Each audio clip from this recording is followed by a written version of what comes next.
podcast, radio and stuff.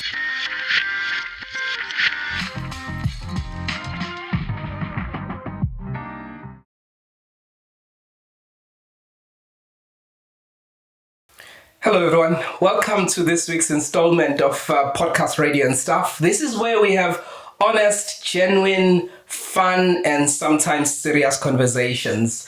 Today I'm flying solo, Doggos is not with us, but I'm quite excited about today's episode. You know why I'm excited? Because we have a very, very special guest for so many reasons. One, he's the first guest to return here on PRS. So we've never had a guest come back for the second time.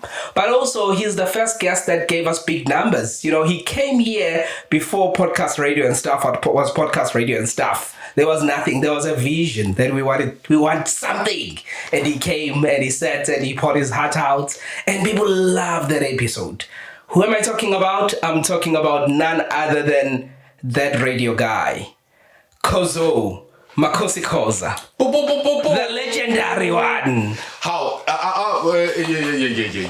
Sanbonan. So I'm the first one to come back. Nisuke benzani dalabanye. Abangaboy. I think you are the second one. I made that mistake. Who came back? It was Mapule, came twice. But you are the second one.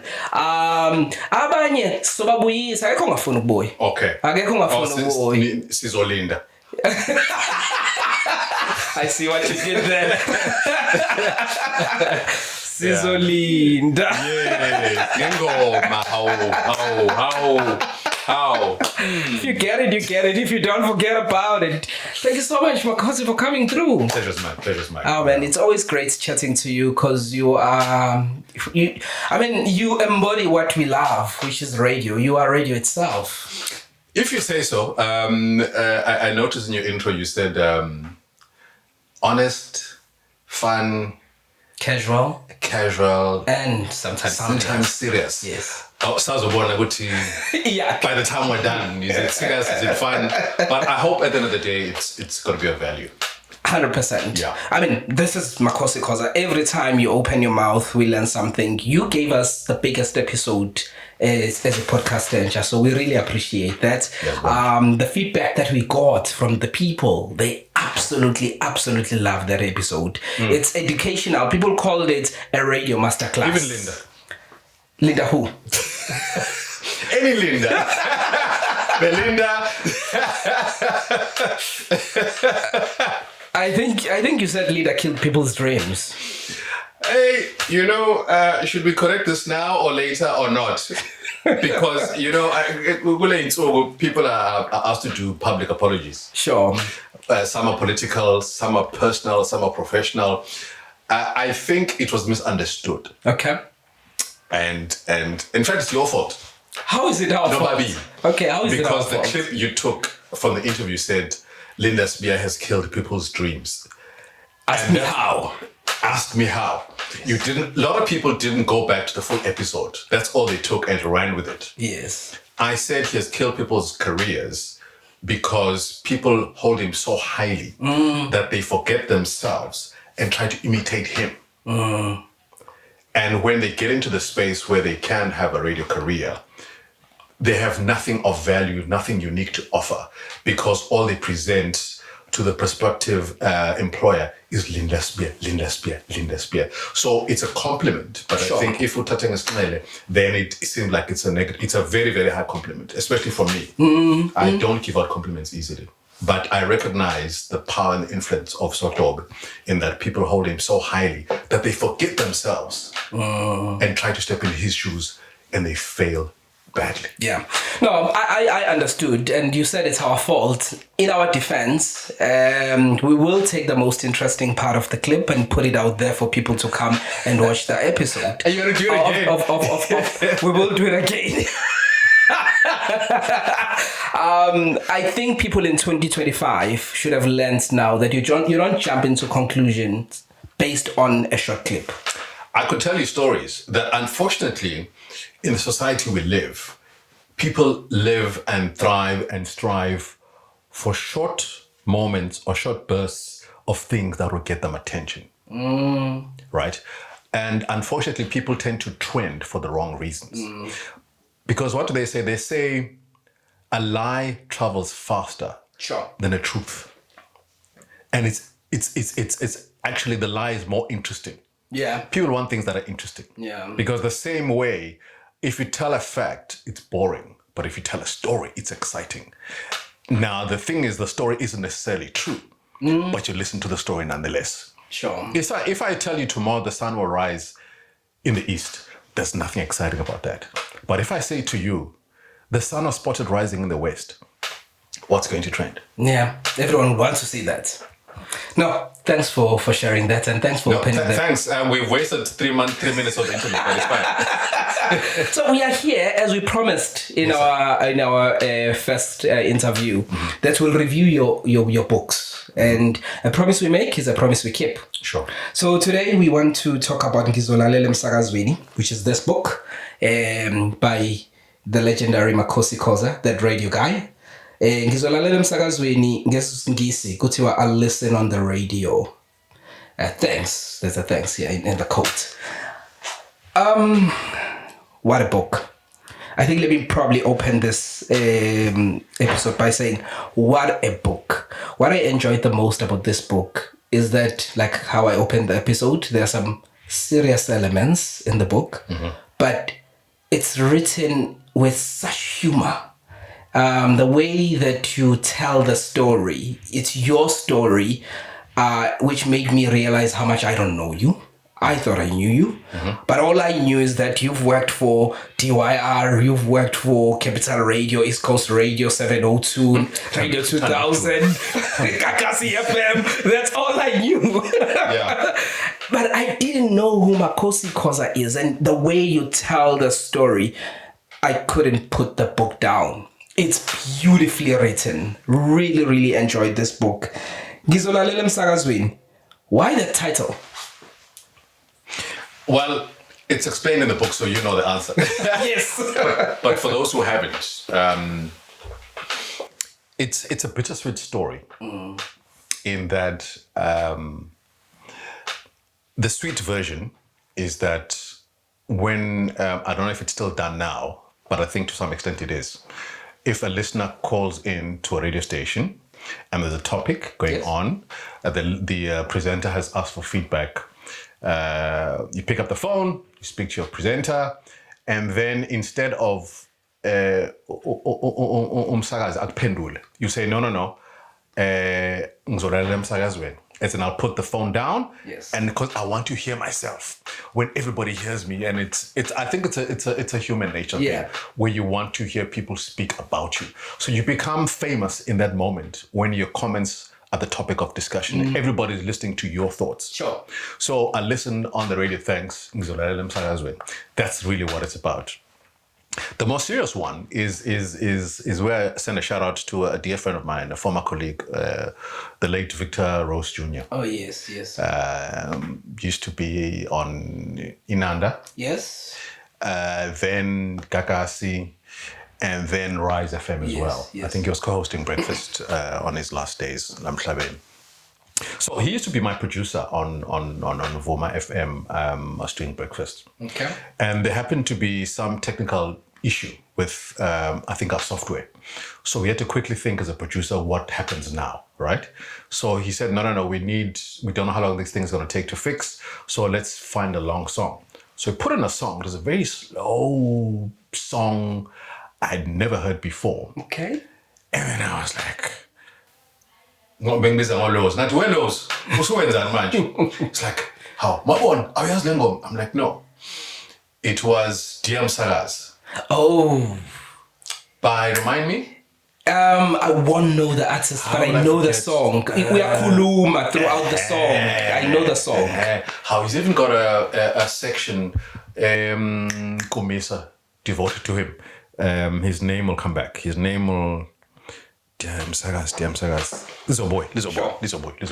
Yeah, so that was where I first heard about this song.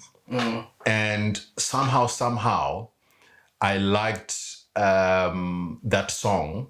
It inspired me to one day do something about it. Sure. And this is what you have in front of you. Wow. Yeah. Beautiful. So when I first... Johnny Timber. Yes, thank you, sir. and network was letting me down. I tried to Google. Are you saying I'm faster than Google? Yes, you are. Makabe ngibuka le title and it says Ngizolalela Emsakazweni. Before I read the book, ngakaze ngibuze ukukhuluma ngayo. I thought I'll be learning about radio. I thought this book was about radio because of Ngizolalela Emsakazweni. And then when I started reading the book, I'm like, it's about your life before you were the Makhosi Khoza, you know? It's all the way until you were on radio. If you allow me, chapter 1, I will read the first part, just the first paragraph, and then we'll talk about it. The person who will appreciate this book the most is still alive, but the person who'd like most to read it never will. He lies 6 feet deep in the buried treasure, unspoken conversations, and midnight prayers where he and I conversed like I do with the Almighty to whom we owe our being. That was such a powerful opening. Who are you talking about here? Well, I'm talking about the people who I owe my existence to, Umama no Baba. So when I say that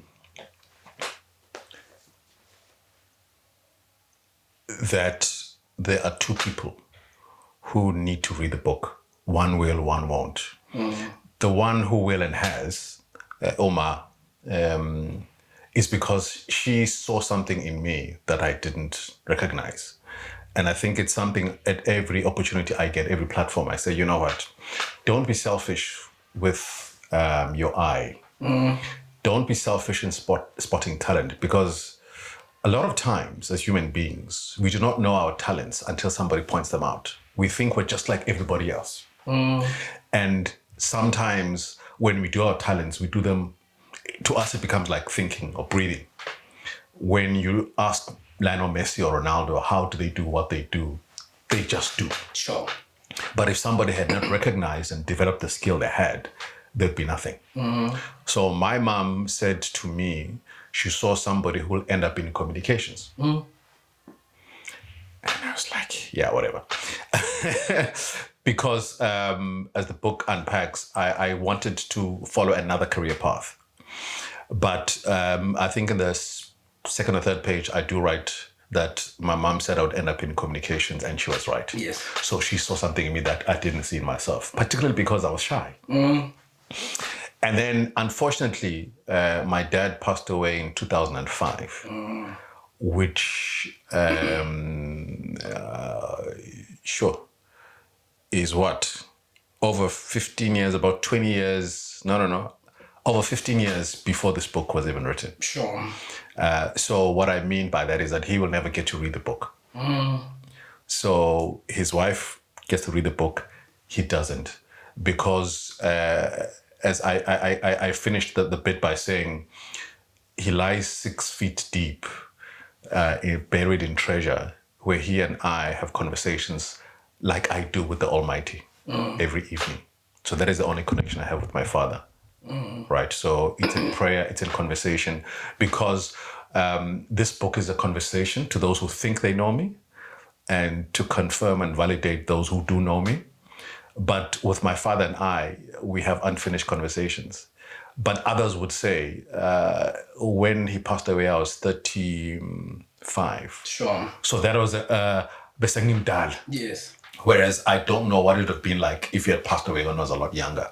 So yeah, those are the two people I'm referring to. Sorry, it's a long answer, but Umsagas, what can I say? No, we appreciate that answer. Yeah. And you write a lot about your dad and your relationship. You also, this is on chapter 1. Yeah. You touch on his arrest.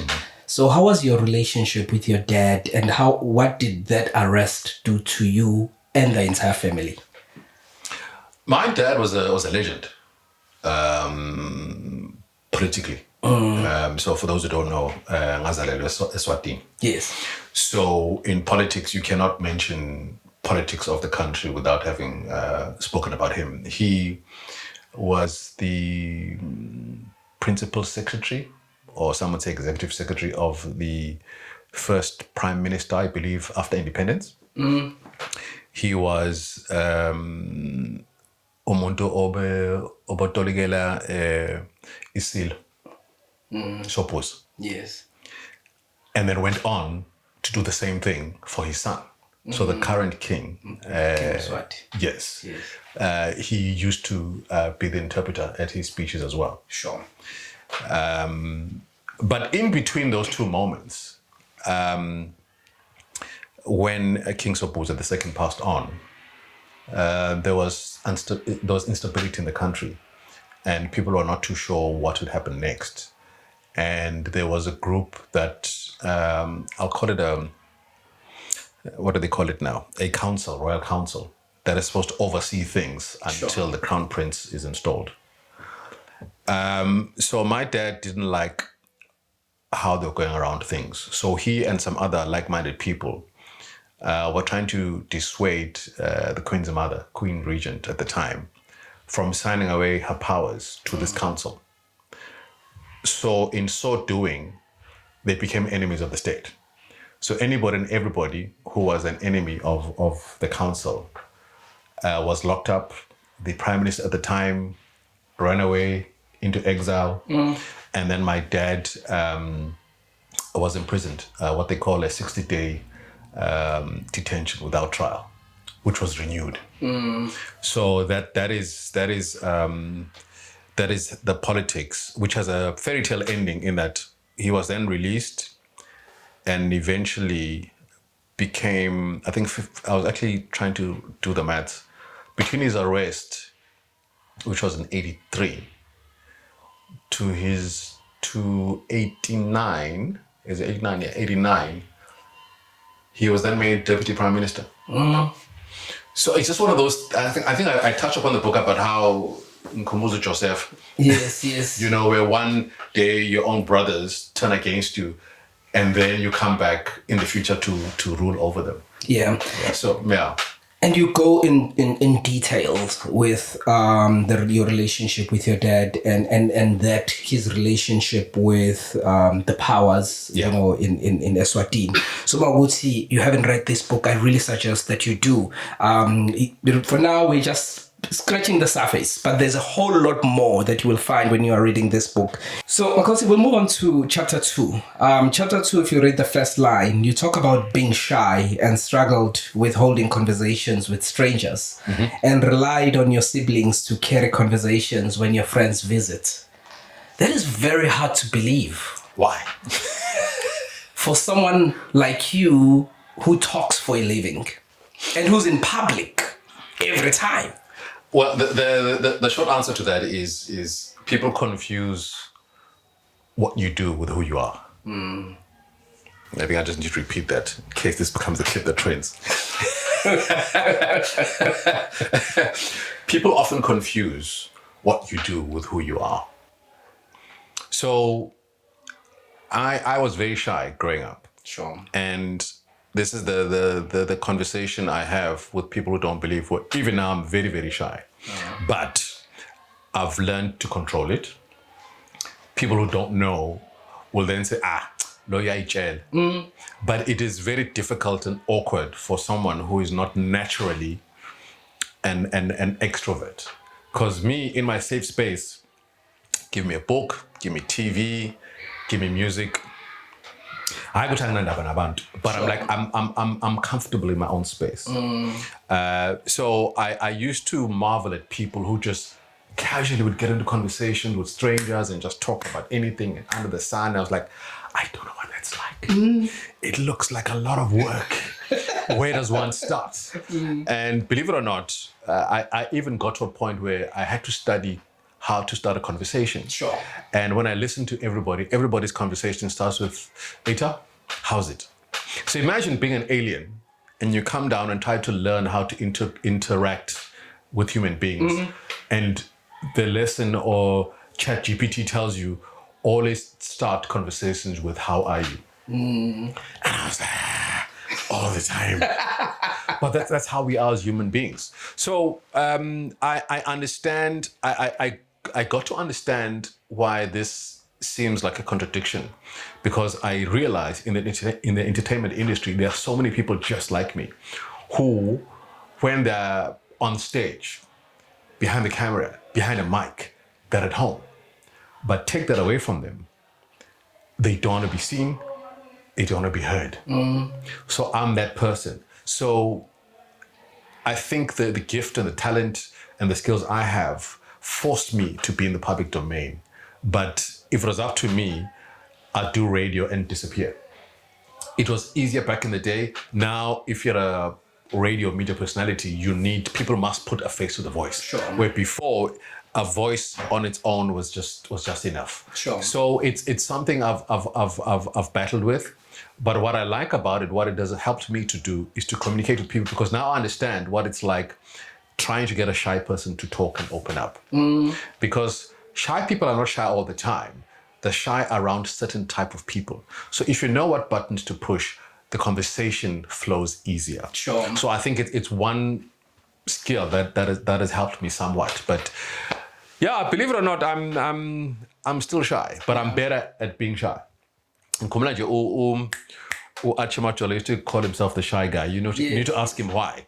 Besides the song, that Danny King, shy guy, yes. Shy guy, yeah. But it's like no. I'm afraid I'm in the public by default. Sure. Not by choice. But it is what it is. Job.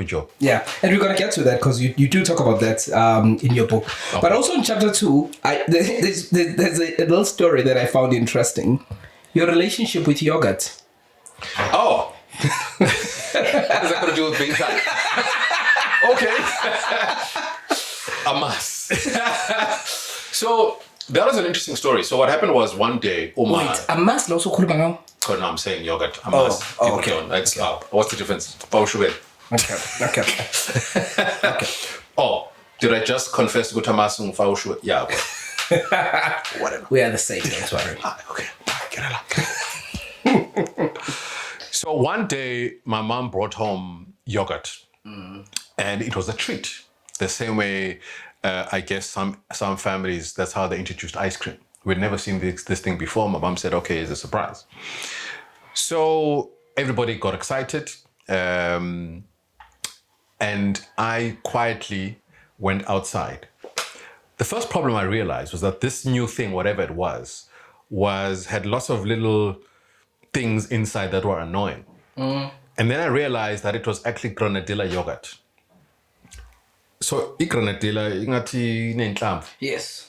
And I was like, hey. So I spent half the time trying to get rid of them. Yes. And in doing that, being kipa no yogurt.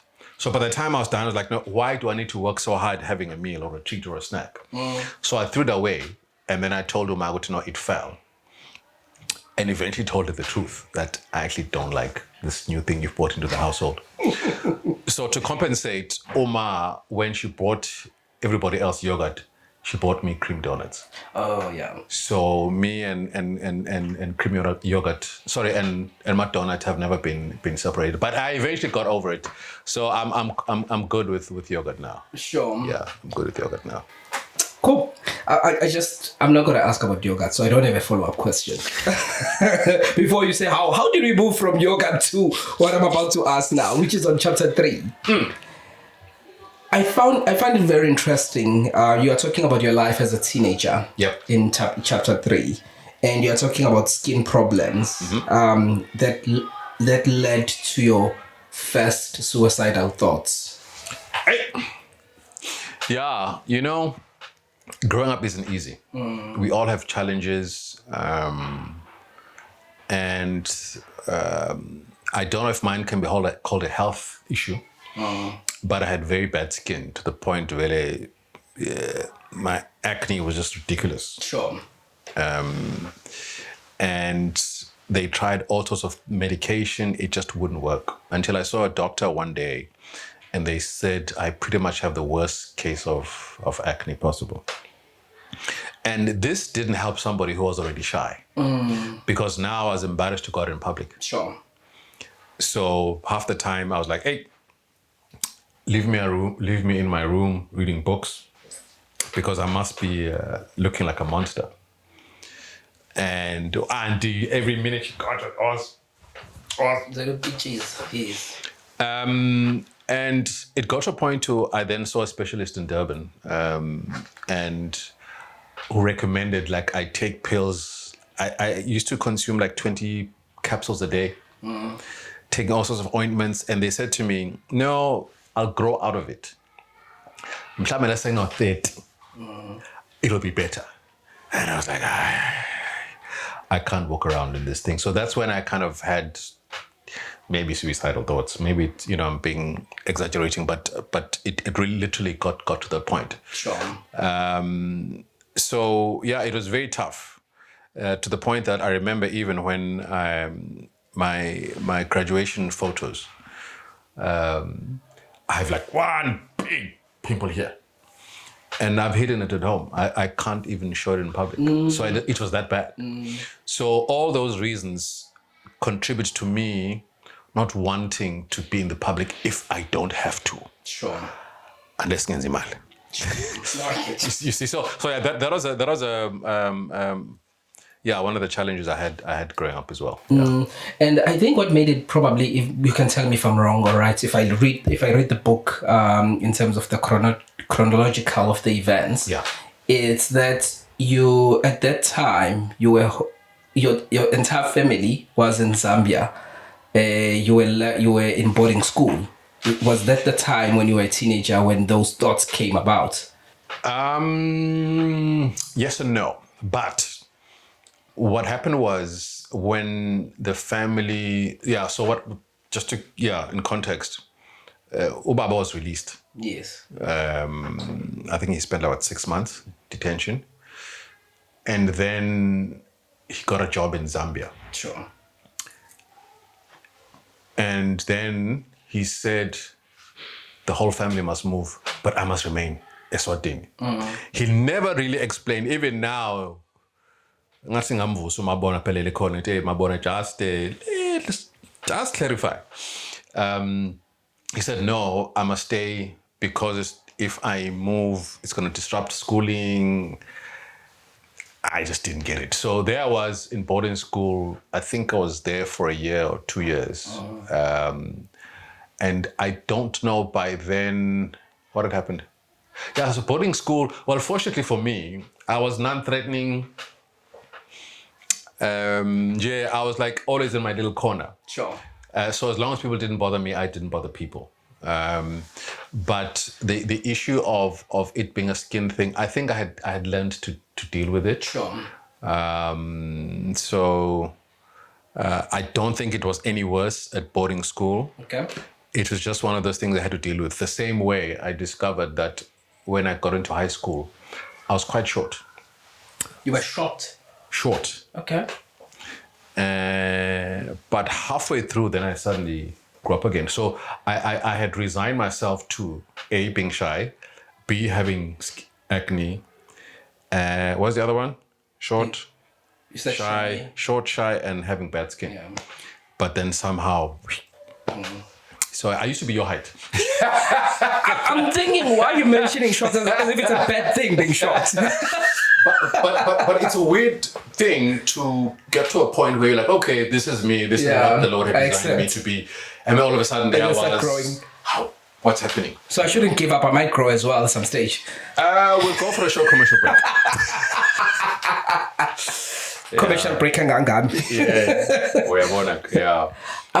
So you touched a little bit on this, but on the book you go into details with it. Ugutu Babuako left you alone behind in Eswatini, while the entire family was in Zambia. How did that make you feel at that age? Confused, and I was like, how? Kuzo zonke ingane kusala mina. Why?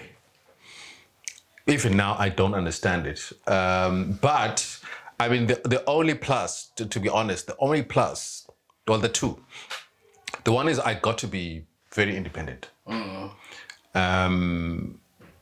And even now, it has helped me to be able to do things by myself. Sure. It further adds to the point of being somebody who's at ease with themselves, I'm comfortable in my own space. So I love being with people, but I don't need people to be around me, if that makes sense. So it took me a long time to understand what was the thinking. But sometimes, parents do the best they can and you can't fault them. Sometimes you see the wisdom much, much later. Sure. But yeah, it was a confusing time, but, we make the best of what cards life deals with us. The only plus, actually, of the family moving to Zambia is that on holidays, I got to fly. Yes. The most exciting thing. So yeah, so the family spent some time in Zambia, and that was my first plane trip. When schools had closed. But other than that, yeah, it was what it was. On chapter 4, I found this very interesting. That you almost crippled your uncle. Oh, that guy. That guy. The trick here is how much do I tell without telling everything? So, long story short, whilst in Zambia, my dad used to have lots of visitors. Remember, he was a political being. Yes. But he's also very sociable. My dad is nothing like me. My dad loved entertaining, having people over, and he also drank. I don't. So yeah, he was always the life and soul of the party. Sure. So he was just a marvel to be with. So one day, some gentleman comes in. He was smoking a pipe, which was very odd because not many people smoked pipes. It was either a cigarette or something else. So this guy would come in now and then during that time, what was big was breakdancing. Yes. So when he spoke to me and my brother, he said, "Hey, what is this breakdancing thing?" And we said, no, we have to show you. So we showed him a few moves, and one of the moves involved you going on your knee and spinning and those kind of things. So then he tried to do the same thing. I would later learn that that gentleman who visited wasn't just anybody. He was actually my uncle. Not just any uncle, but he would eventually become president of South Africa, otherwise known as Thabo Mbeki. And what happened was, when he tried those dance moves, he actually damaged his knee. And to this day, he was telling me, and I spoke to him about recently, he said his knee actually never recovered. So the lesson in the story is you should stay in your lane.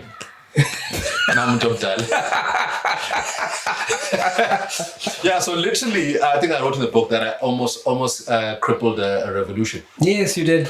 Yeah, because Obama never really said who he was. He just said, "Oh, Malume's Banbani," or maybe I just didn't get it at the time. So you might recall that for the longest time, President Thabo Mbeki, yes, and a lot of political activists were in exile in Zambia. Yes. So that is why there was a lot of traffic to the house, and he was one of those people who popped in for a visit, and in the visit he got a breakdancing lesson. But he literally and broke something while he was trying to dance. Yeah.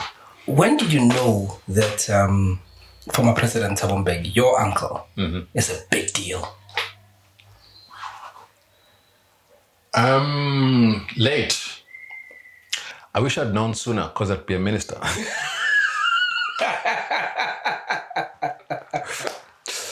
Late, but I think for me, a lot of people actually say this when they discover who my relatives are. They're like, you should be doing something about it. Now, unfortunately for me, one of my, I don't know if it's a weakness or whatever, I like to be modest and humble. Sure. And not abuse. But others were like, no, but it's something my other uncle, he's an advocate, says like, no. When people ask you who your relatives are, it's not abuse because it's a fact. It's not a fiction. So it's abuse if you make stuff up. Sure.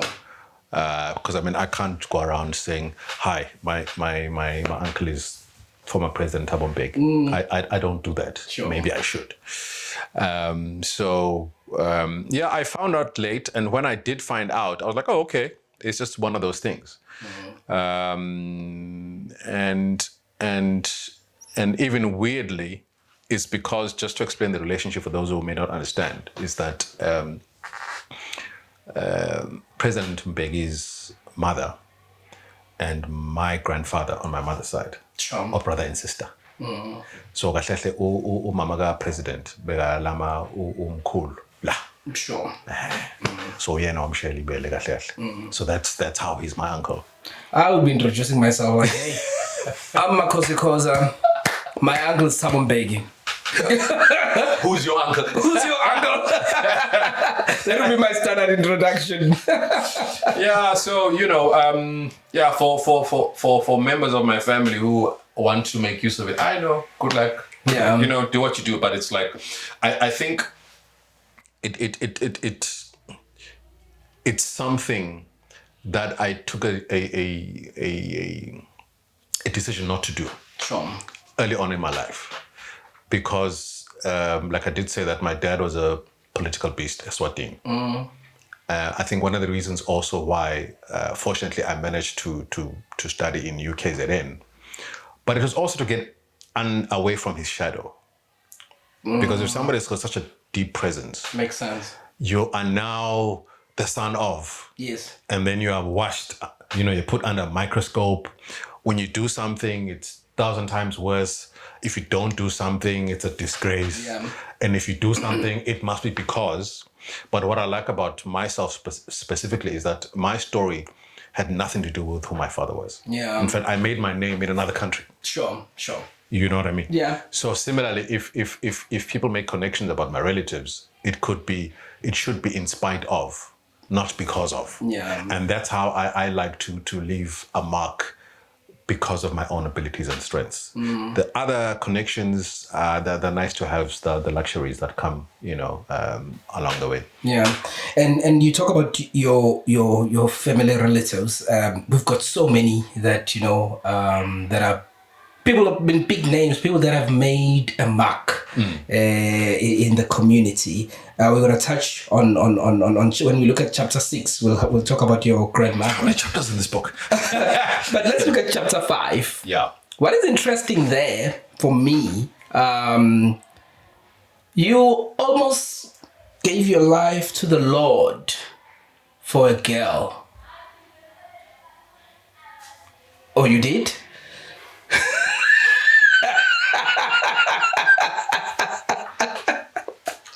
So there's two parts to that statement or question. I did give myself my life to the Lord. How? I'm a Christian. I have Christian beliefs. What was Who, why, when? No, that is a funny story, actually. Because, hey, Dr. Mast, hey. So, here's the story in a nutshell. So I met this girl, this young lady at varsity. I think she was a year older, a year or two. We dated. Then she graduated, started working. Fast forward, I got to varsity in UKZN. So I used to go home and see her during the vacations. Then one day I come home all excited and I was like, hey, let's get married. She said, ish. You know when you propose and somebody goes, ish, hey. Hey. Yeah. Anyway, she then said, you know what? If this was a few years ago, she would have been so excited. But she has now turned her life over to the Lord. Sure. So if we're to get married, I must also turn my life over to the Lord. Hey.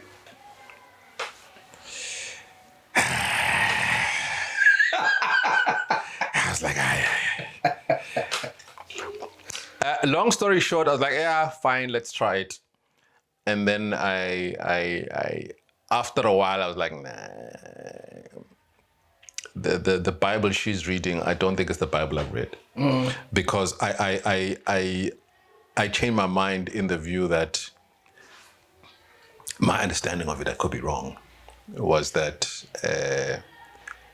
whoever believes through their actions and their faith must work on their partner. Sure. Don't force your partner to change. And then say, if you don't do this, then this won't happen. Because then it means you're doing it for the wrong reason. So if you want to change your faith or become a believer, for purposes, then I'm like, hey, yeah, I'd love to say things now, but I think I won't because I'll spoil relationships. But yeah, I think if she had handled it a different way, she would have been my first wife. Okay. Yeah. Because I know she was the one. So for how long did you try the relationship after giving yourself to the Lord? I don't know, a couple of months, maybe 6 months. You're like, okay, now. Yeah. Okay. Yeah. Hey, you remind me of other things I've done for relationships, but hey, let's not go there. You can tell us one.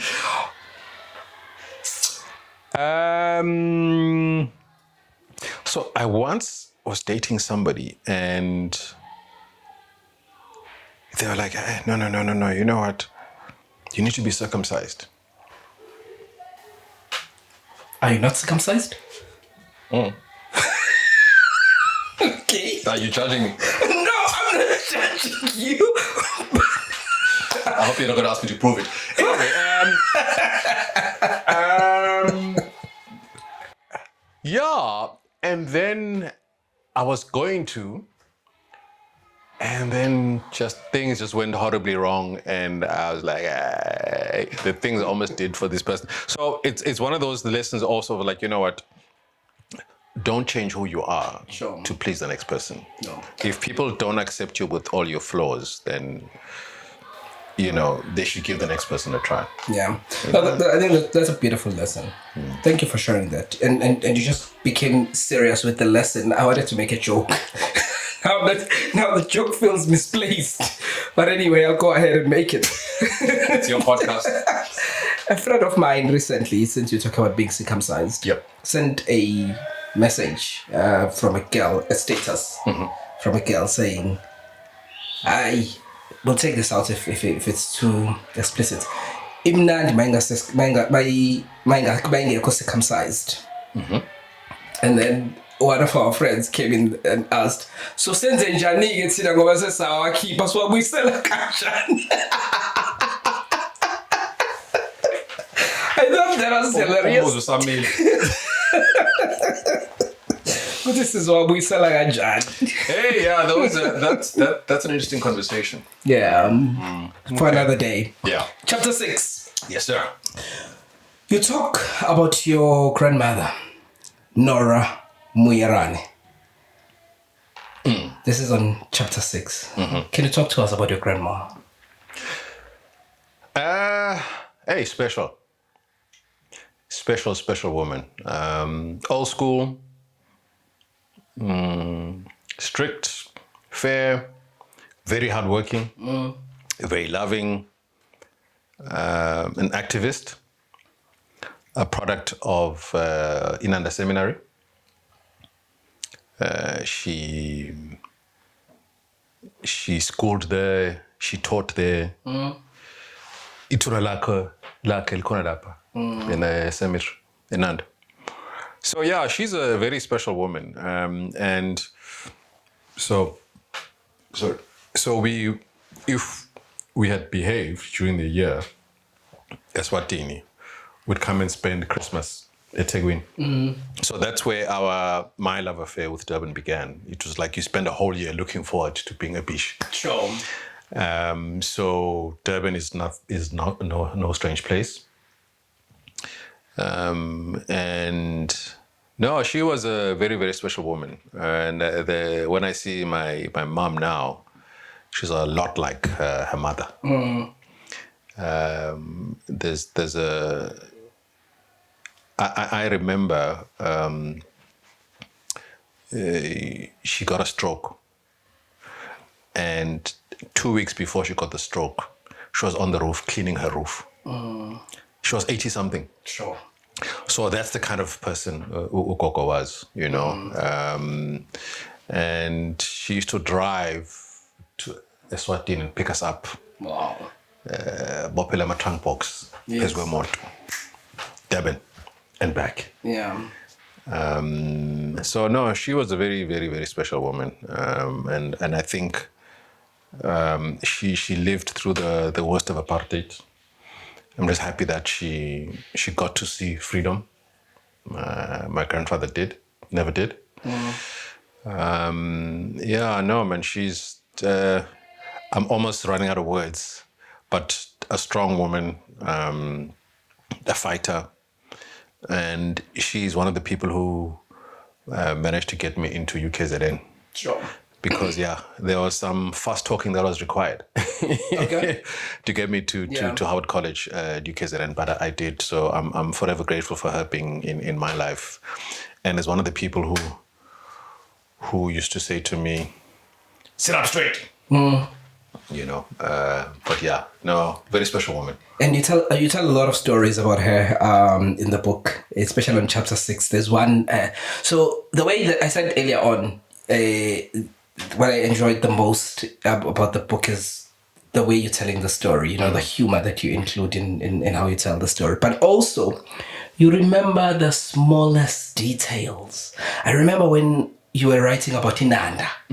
Uchaze Nanda, Emchebeni, you know, laphana kwisekle khona. I could picture being bored Emchebeni. Shies off. Sing Emchebeni ke manje. Ubumthatha umuntu umbeke. Even you were telling a story about your grandmother when she came, I think Waukenicek.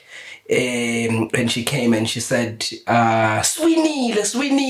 So I'm saying it as if she was speaking in my I was hearing her, Swinile. And to you at that time, it didn't matter when I'm a Springboks, if I'm not mistaken. It was the first time we won the Rugby World Cup. Yes. Yeah. So it is really a beautiful book with great details that you go into. You'd be surprised that in as much as you think that details, there is so much I haven't said. A person who has a memory of, I don't know what they call it, of an elephant is my brother. Yeah.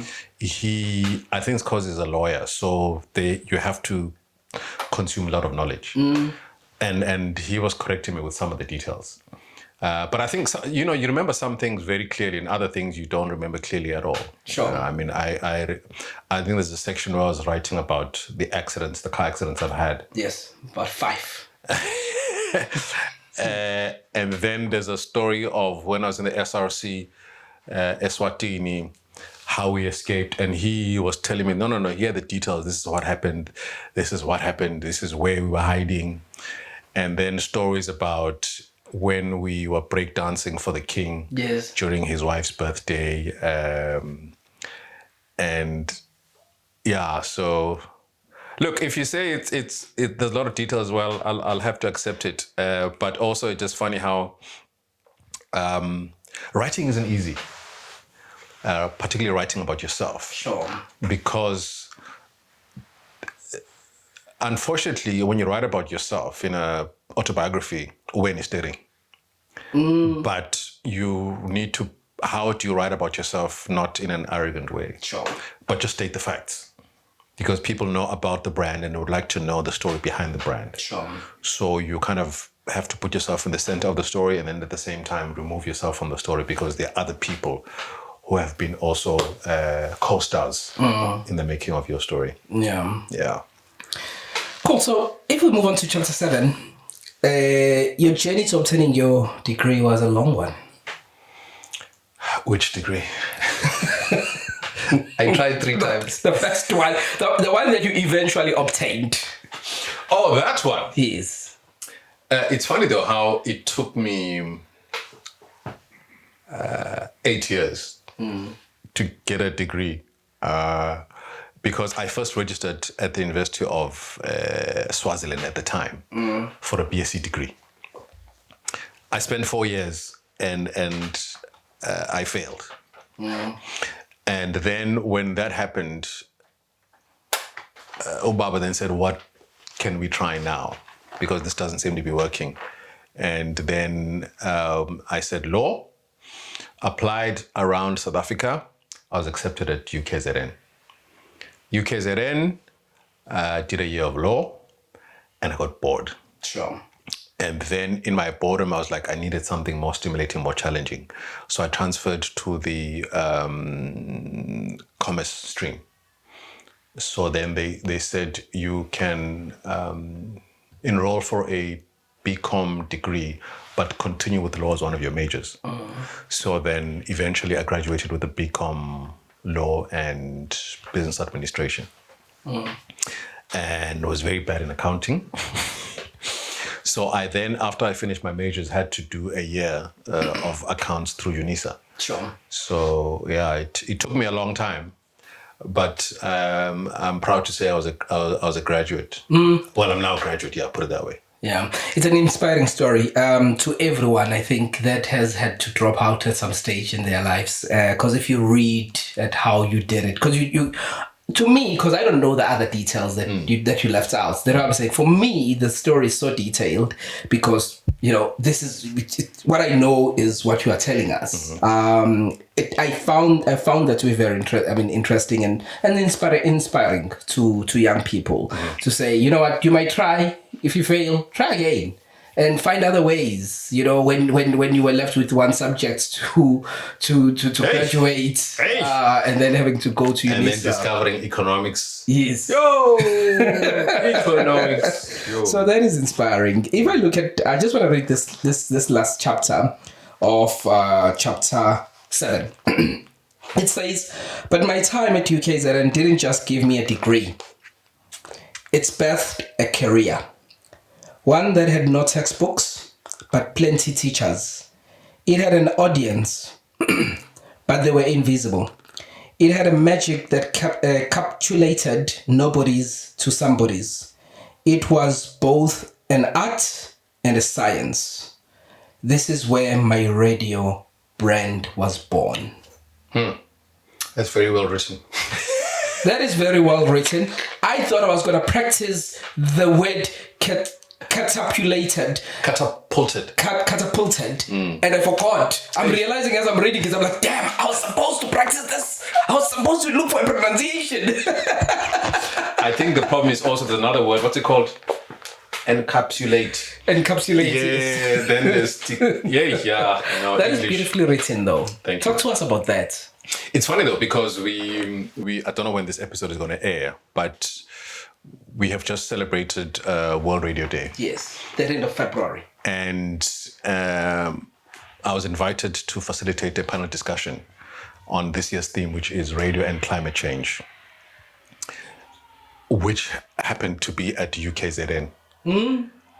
And whilst there, I took pictures, I took videos of what they call the Students' Union building, because that's where Durban Youth Radio was, at the top floor. So it's a throwback to where everything began.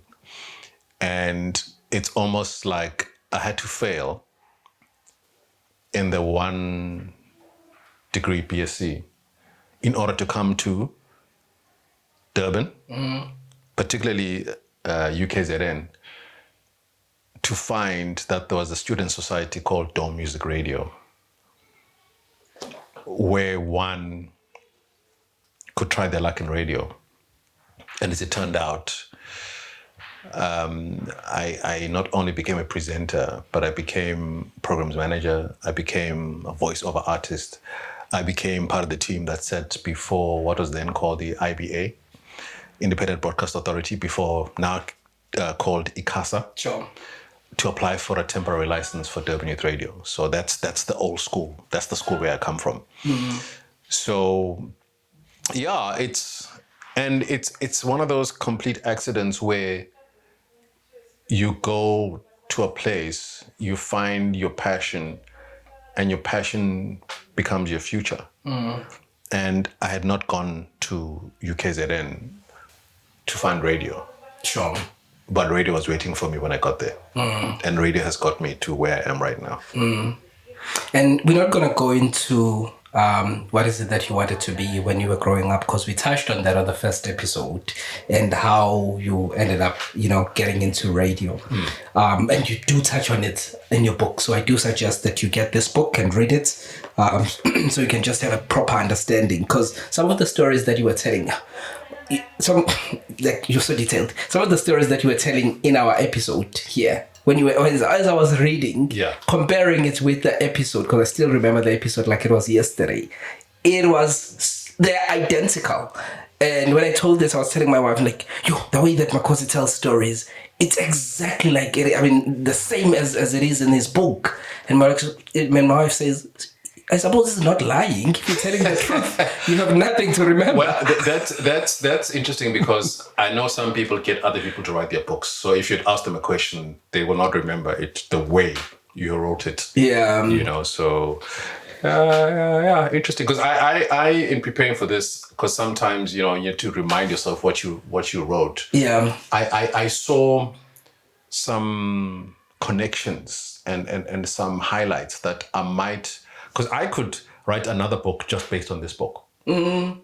Because you must remember that when I started the book, this book took about 9 years to write. Okay. When I got the idea and when I eventually finished the book. Sure. So I'd write, life would happen, then I park it. Write, life happens. And for some people, it's shorter. But to finish the book, I finished the book like in I think the remaining 50% of the book.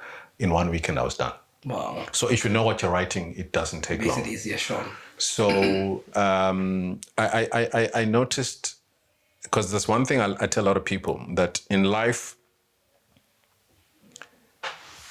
and it's funny now that I'm formulating this particular sentence, the point I want to make. We're living in an age where information is available everywhere for everyone. So there's no excuse if you have access and data not to find out about anything that is intriguing you. Sure. Right? But the difficulty with too much information is that you do not know what is the right information, how you should package the information, how you should consume that information, what information particularly is of specific value to you. Mm-hmm. So the more pointed, the more we have discernment, the easier it will be for us to go forward as a nation, so as people. So I think in whatever we do in life, try and find the dots that connect. So for example, there's a point I made in the book where I went to visit my dad when he was imprisoned. Sure. And we got through the major walls, and when we got to the actual prison doors, they said I was underage. Mm. So I had to wait outside. And only when my older brother came out, he came out with a note from my dad. And that note said, "Happy birthday." I hadn't even realized. I'd forgotten that it was actually my birthday. Wow. So I celebrated my 14th birthday with my dad in prison. Mm. And then I also discovered that when his detention order was signed, it was 83. It was 83. Yeah, 83. It was the day before my sister's 15th birthday. And I kid you not, if you look at the book, 15 years later, 98, he was made deputy prime minister. Mm-hmm. 15 years later. Wow. So it's certain. I don't know if there's any significance, but it's those things that you see, like, okay, 15. Oh, wow, that's interesting, And then, like, he passed away 6 months after I got married. Mm. So timing and life is just weird, and I think I'm grateful for all the days we have, the people that are still in my life, and I hope that I do not betray who I can be while they're still alive. Sure. Because my mom is 80, my uncle is 80-something, my aunt is also 80-something, and to me, they've always been 45. Because ubabona umuntu mayikhula phambi kwakho umbona ukuthi uyaguga. Because uloko umbona ukuthi uyafana.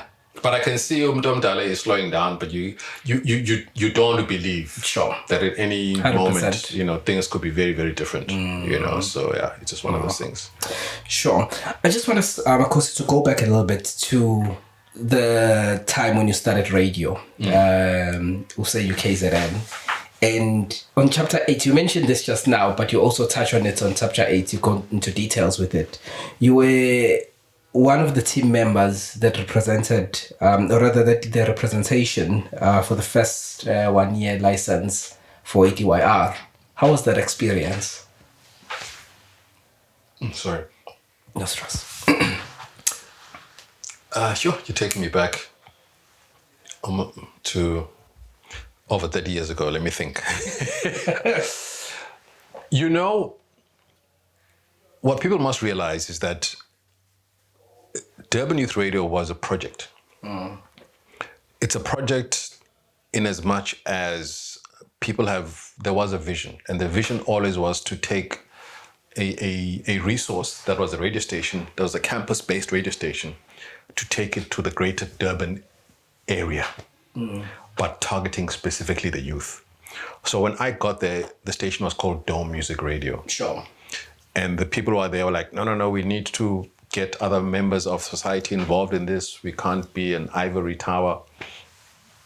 So it was a matter of when. And it just so happened that when I got there,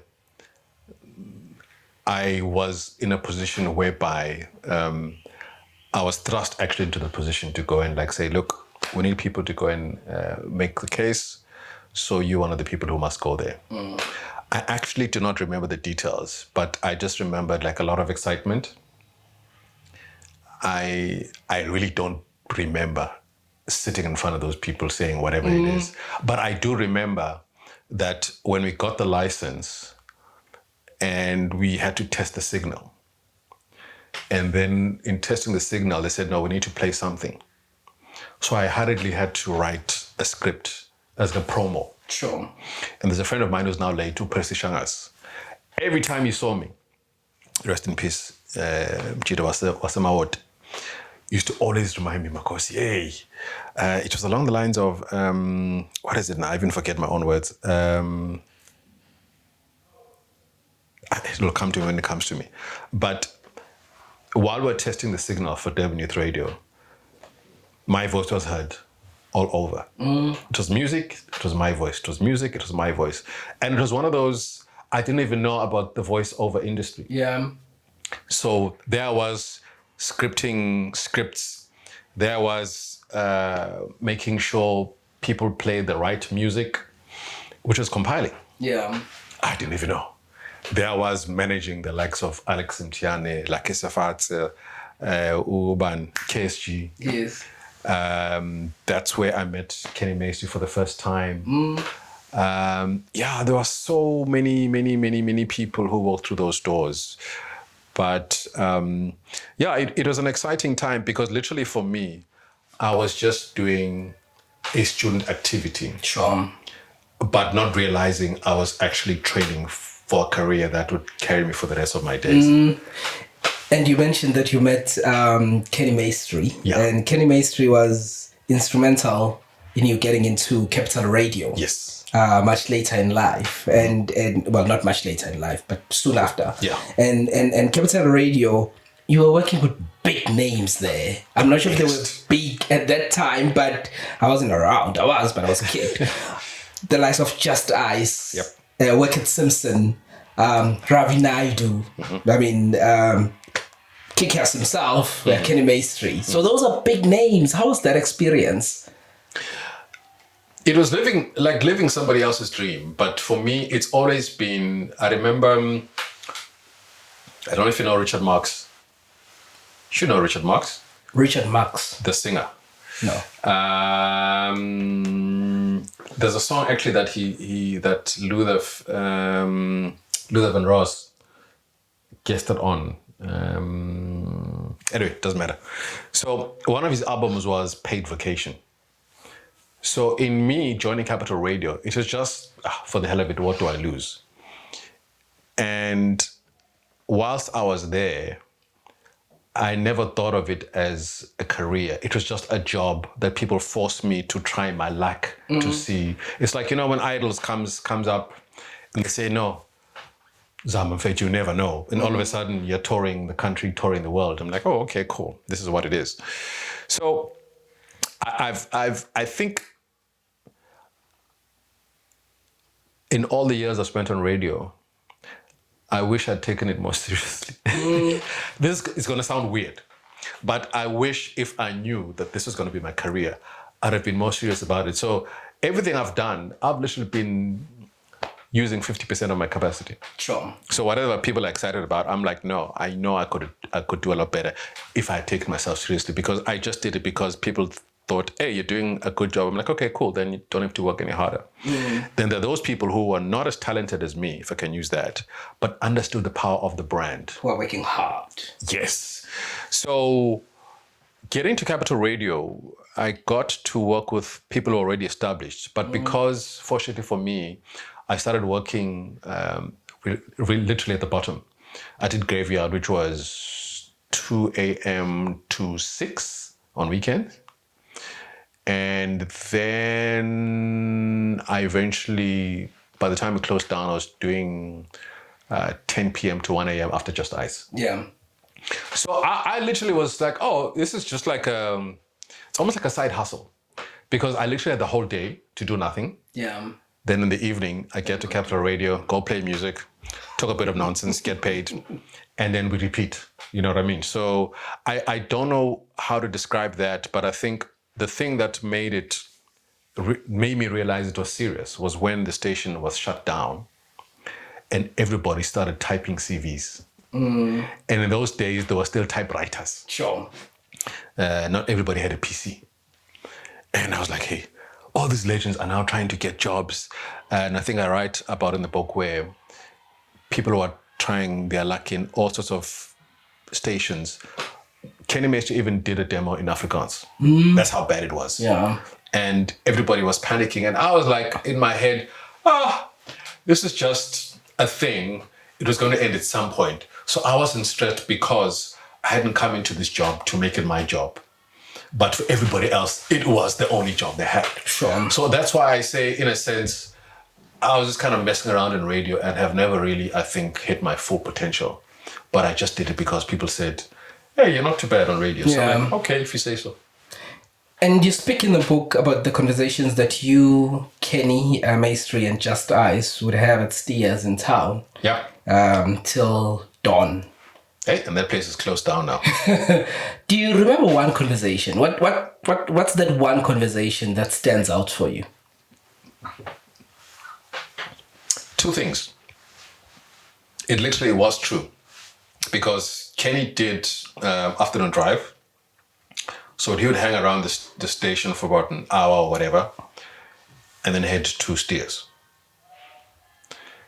Then Ice did 7 to 10. Then he'd get to Steers. I did 10 to 1. When I finished, half the time I'd find the guys there. Sure. So the one thing they said is okay, 3 things. One is I also used to do traffic for Kenny, and I'd forgotten about this. He said, yeah, I used to do traffic for me. I'm like, okay. I noticed that when he did his show, he stood. I was like, why? He said, no, it's the most natural position. In time, he would use the chair.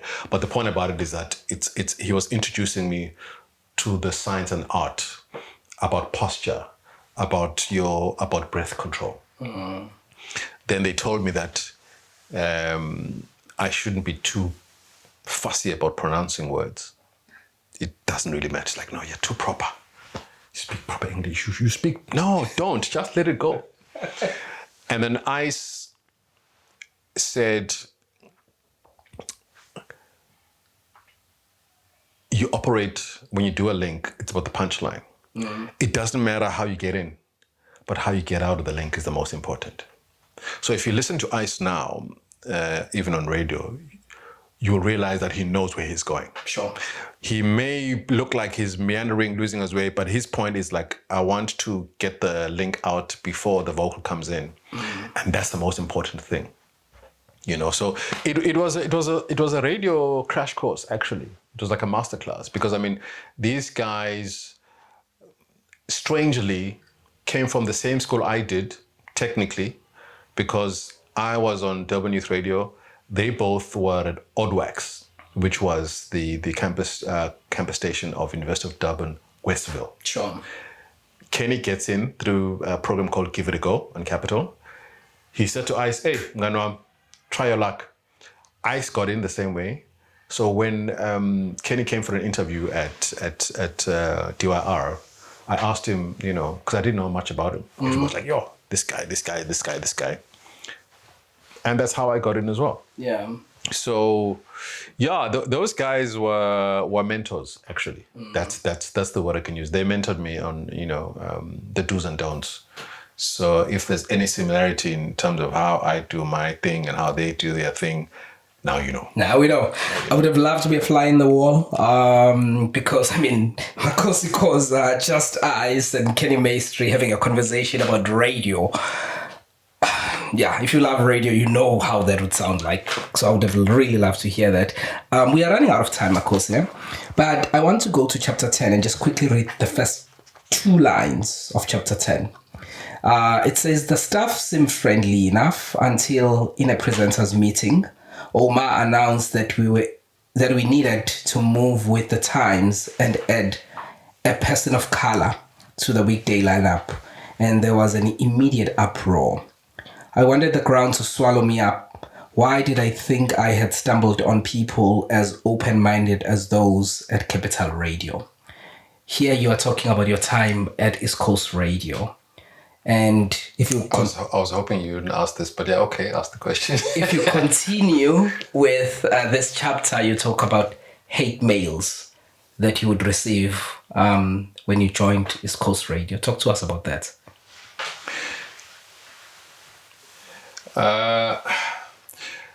So, when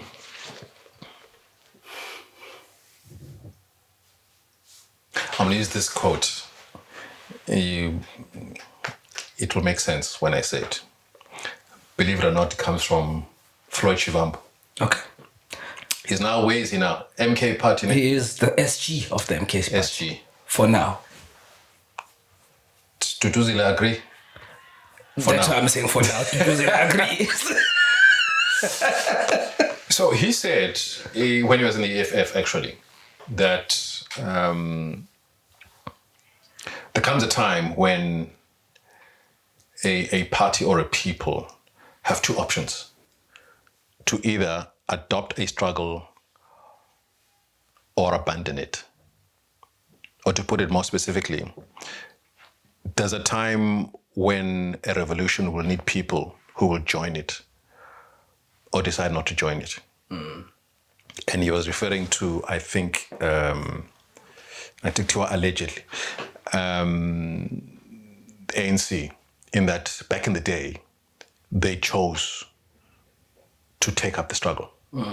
But he believes that it is now time for another party to take up their struggle, because different times need different activists.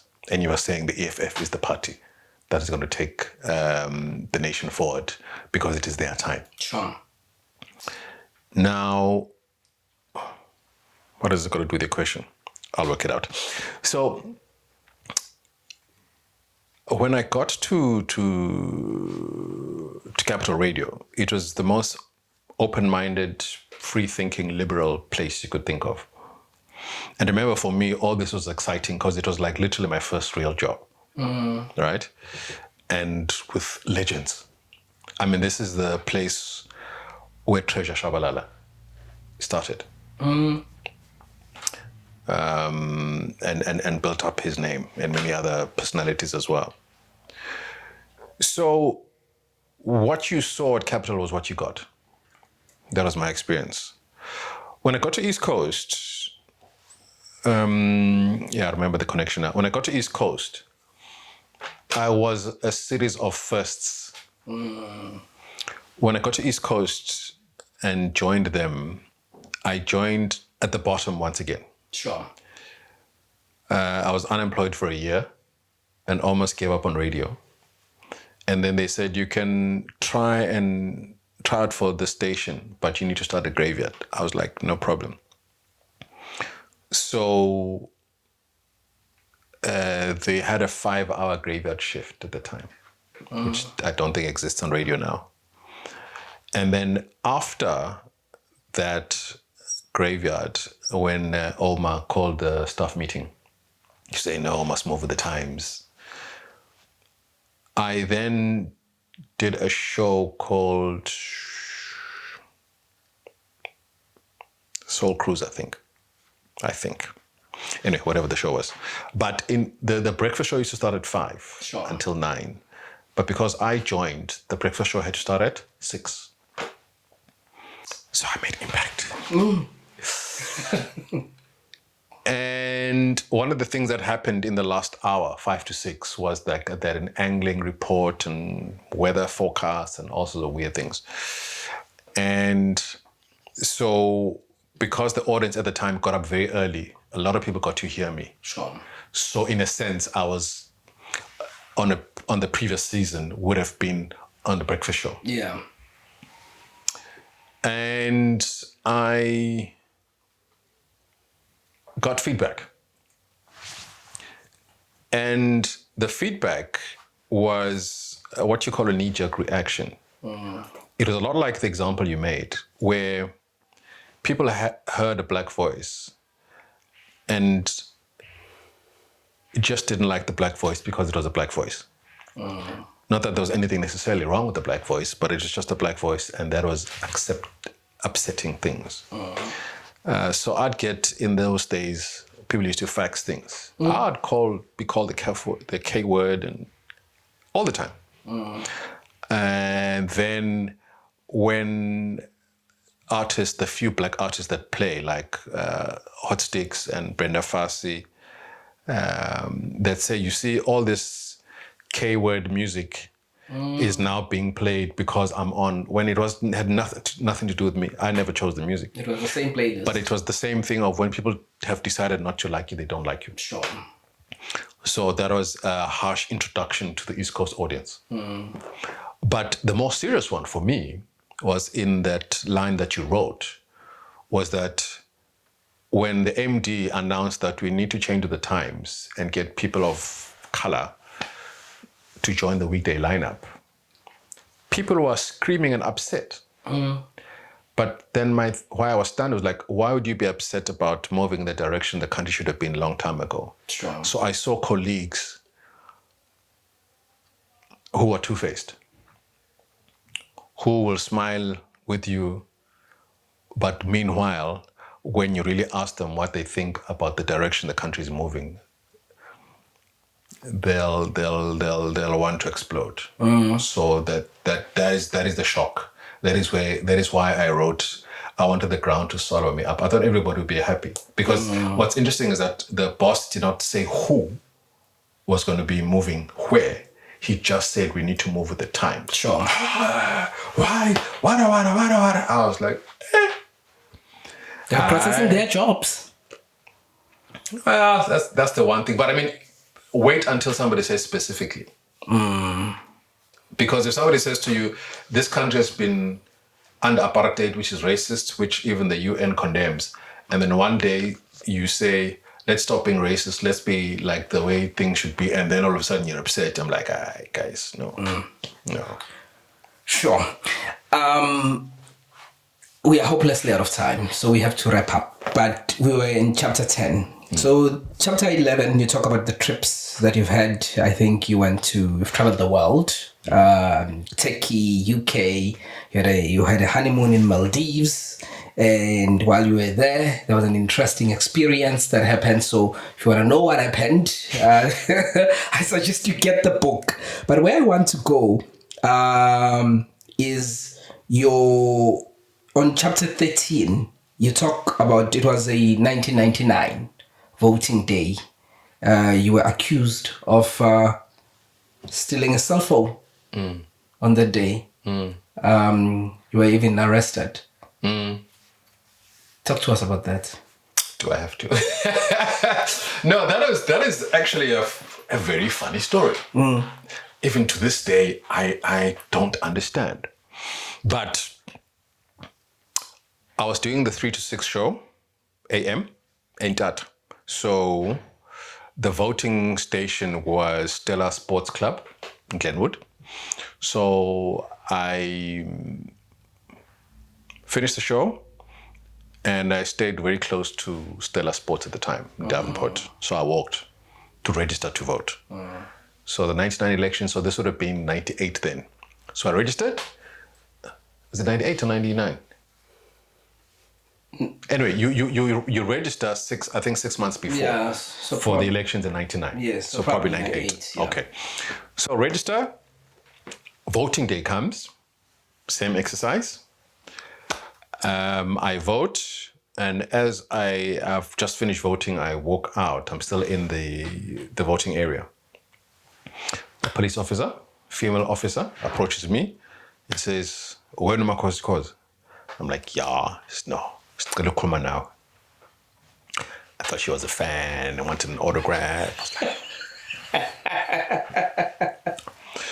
Then she tells me the story that apparently she's here on a theft case. So if I can quickly admit that I was part of the theft, they'll conclude everything. So I'm listening. And I'm like, "Please tell me more." She says, "Yeah, so on registration day, one of the IEC officials in this center, her cell phone was stolen. And you have been identified as the person who stole that cell phone." It's like, okay, if I was identified and I'm a public figure, why wasn't I arrested? And then the weirdest, okay, I'm trying to be kind.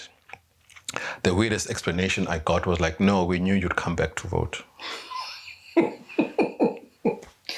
What if I decided not to vote that year? Yeah. Anyway, so I'm like, "Oh, okay." So I was like the whole time, "No, this is a joke, it's a prank." So then I said, "Okay, if those are the facts, what are we waiting for?" And then she said, "No, it's Lindy Van." Ha. I'm like, "This thing is serious." She says, "Yeah." So I waited for about half an hour, I think 45 minutes later. The police van came and I was escorted by about I think 4 or 5 officers. Got into the van, taken to Umbilo police station. And having watched movies and a lot of TV, I was like, "Can I have a phone call, please?" I'm entitled to a phone call. Yes, I've seen it on TV, so it's got to be true. Gave me the telephone. Fortunately, a friend of mine who's an attorney. Remember, I studied law? Yes. So he was a classmate of mine. So I dropped out and he continued and did the LLB. Sure. I was like, "Nah, I'm not going to do that." So he fortunately stayed in the area. Called him. I was like, "Hey, I should go again." And I was like, "Are we allowed to does this phone call cell phones?" He was like, "No, landlines only." I was like, mind you, it's a weekend. Who do I call? Fortunately, the next person to call was my uncle. My uncle is a very, very busy advocate. How on God's earth he was home and how I remembered his landline, I have no idea. Called, he answered. I told him, he says, "No, can I speak to the commanding officer?" So they had a conversation. And then the term was, I was released under my own recognizance. Basically, it meant that I was free to go, but had to appear in court on a particular day.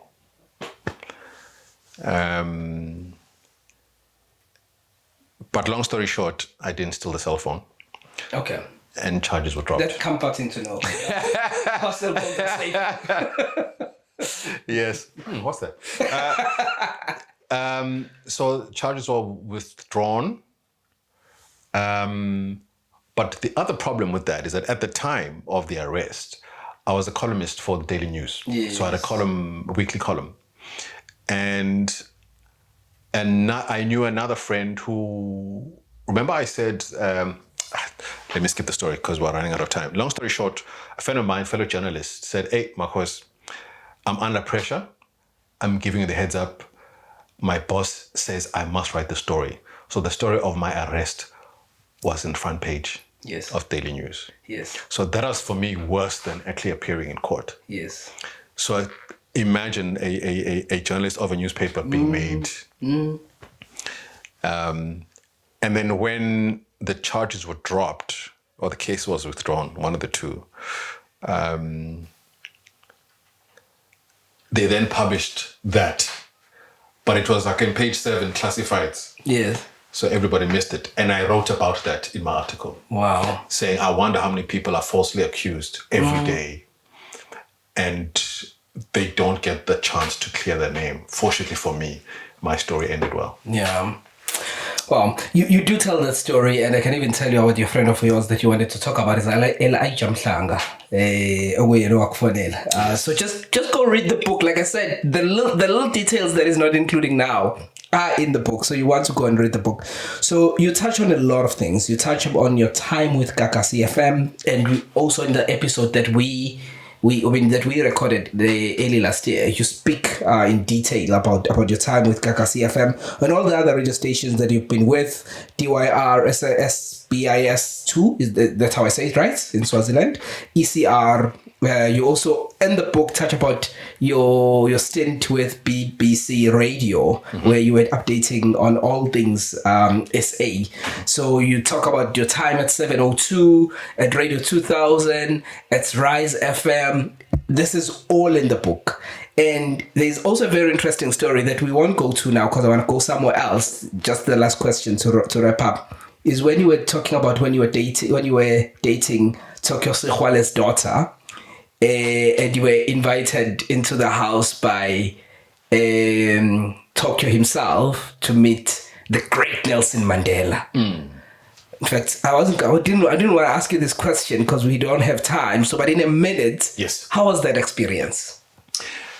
It was funny because literally, Tokyo arrives and he was like, "Do you want to meet Madiba?" In my head, I was like, "Who doesn't want to meet Madiba?"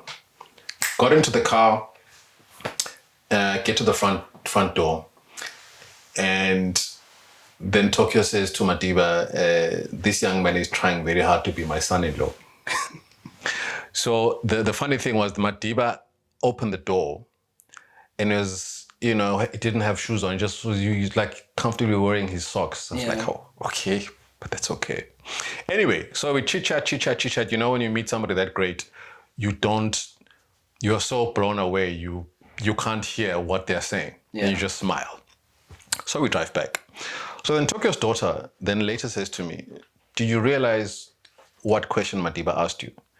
I'm like, "Yeah, he asked me how long after ngikshele wangpomanin." And he's like, "No." He actually asked the other question because Begatiana, no. She's the one who went after me. So how long did I I'm like, ha. And I'm sure when I answered the wrong question, Madiba was like, "Oh, this guy's an idiot. Didn't even hear the question." But what is interesting is that I would meet Madiba professionally years later, emceeing events. Like I remember the last one was when I think he turned 91. I was at Radio 2000. So between around about 2008, 2009, Madiba's last birthday, I think. Not the last, but around 2008, 2009, when he had a celebration, I think it was Ellis Park. Yeah. I was the MC there. Oh, wow.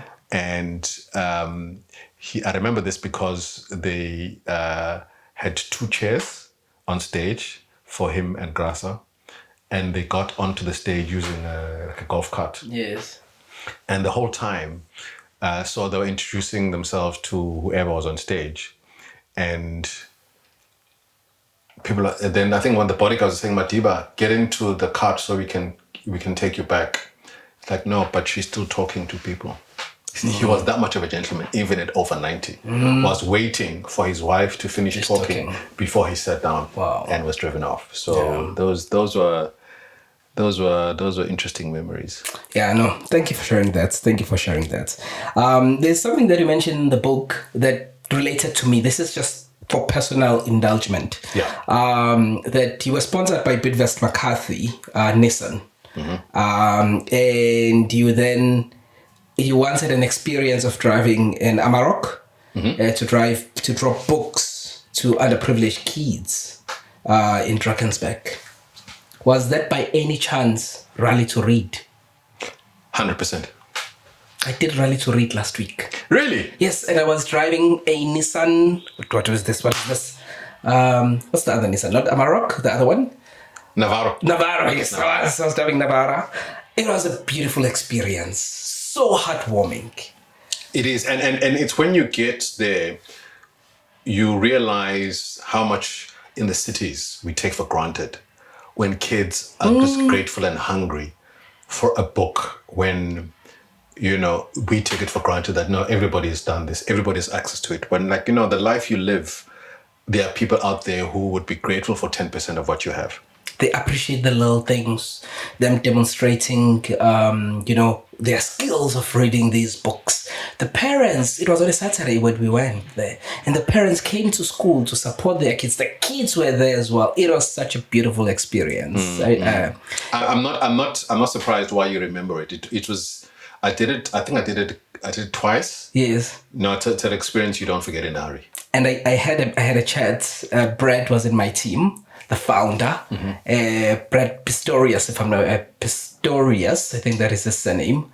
Could be Pretorius, but okay, yeah. Yeah, so it was a beautiful experience. Also hearing the reasons why I started this Rally to Read. It's something that I suggest that you go Google Rally to Read and support the cause, because I think it's a beautiful cause. Yeah, I think we should all rally to read. And read this book as well? Yeah, that book and many others, because of how or where reading takes you to. Also, it's a skill. And also, reports around South Africa are not flattering in terms of our kids. Literacy rates are very, very low. We don't know how to read and write. And the better and the sooner we empower kids to do so, I think it's going to help us in the future. 100%. I agree. You end the book by saying, "This is my story, and most of it is true." Catch this book. It's titled Ngizolalela Emsakazweni. Makhosi Khoza, thank you so much for coming through, Makhosi. Thank you for the time. This is such a beautiful book, Makhosi. Let's tell people to get it. Thank you for the time. Where do they get it? Follow me on my socials, Makhosi Khoza, everywhere. And thank you for the time. I have 2 other books, but I had set myself a goal to... Thank you for the time. Publish 2 more. So watch this space. I had set myself watch this space. So next time you see Makhosi Khoza on this podcast, we'll be talking about the A to Z of radio content creation. You can read the book. You can also read this one, Kind Regards. So make sure that you get all these 3 books. So thank you so much, Makhosi, for coming through. Pleasure's mine. It's been Podcast Radio and Stuff. I'm Debeo Kuluse. Let's catch up again next week. Remember to comment, subscribe, share, like, join as a member, contributes only R9.99. Bye-bye.